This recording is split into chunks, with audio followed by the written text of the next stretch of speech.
Bon, pour commencer à défaire le chain case, il faut enlever l'étrier de frein. Il y a deux vis, 12 mm, dans le fond, en bas. Là.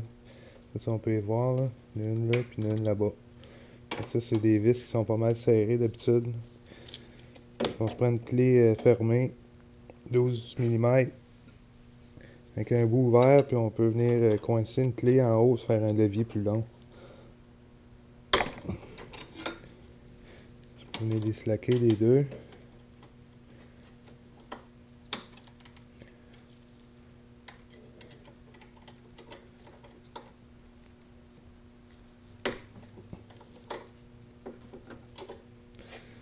Après ça, on va pouvoir les enlever là, assez facilement.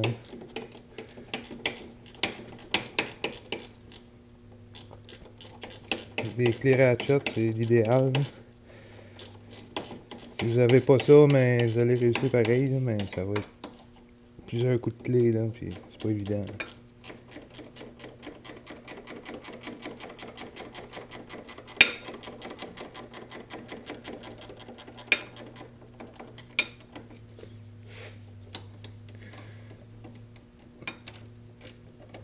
J'ai dévissé, j'ai attendu un petit peu trop. J'ai reculé le levier du reculon, ça nous donne un peu de place. Une.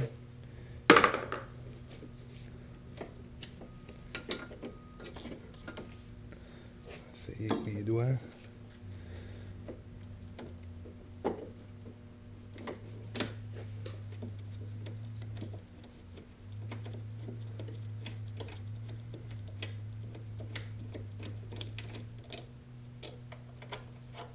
Deux.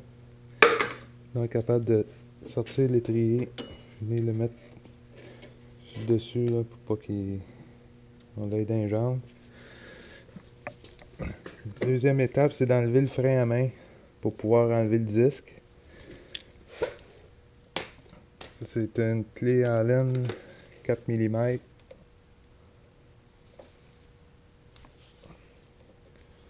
C'est assez fragile ces vis-là. Il faut nettoyer bien le trou, l'ouverture à Allen là, pour que la clé elle soit au fond, sinon du danger là, de maganer le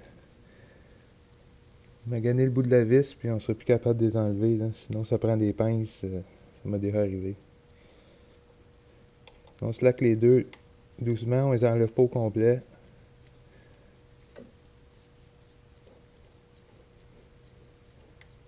On slack quand on voit qu'on n'est plus capable de reculer, là. Ça cote sur le mécanisme, là.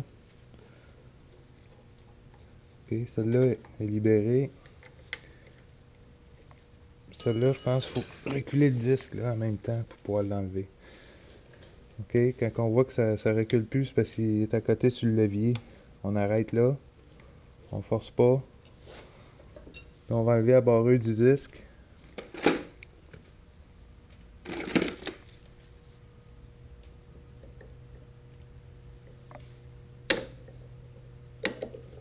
Sinon après, il faut pas l'échapper. Là, je m'y suis mis une tige comme ça. Moi, souvent, quand je défais rarement là, ces types-là, là, j'ai pas le livre non plus. Fait que pour me souvenir de l'ordre, là, je mets toutes mes pièces en ordre sur une tige. Ça peut être n'importe quoi. Là. Des fois, il y a un paquet de petits washers, puis il faut tous les remettre à leur place. Là. Pas se tromper. Là. On les met tout en ordre.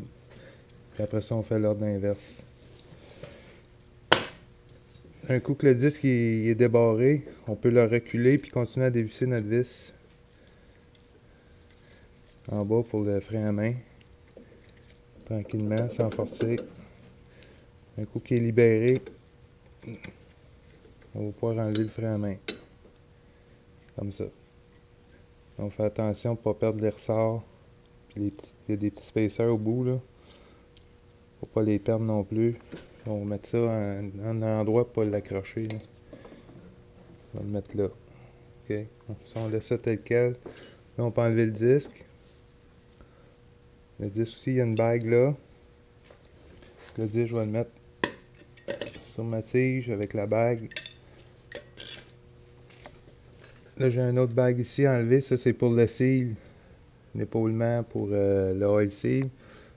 On a un Torx ici qu'il faut tourner pour l'emmener là pour pouvoir le défaire. Donc là, il faut tourner.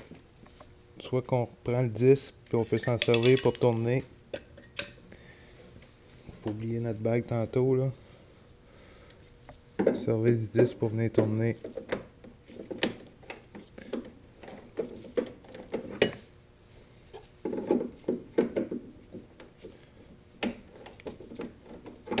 Ok, on l'emmène ici pour avoir accès. Vous voyez là, il était collé là. Là, on met ma bague. Donc ça c'est Torx 15 ou 27 là. Je sais plus, je vais aller la chercher.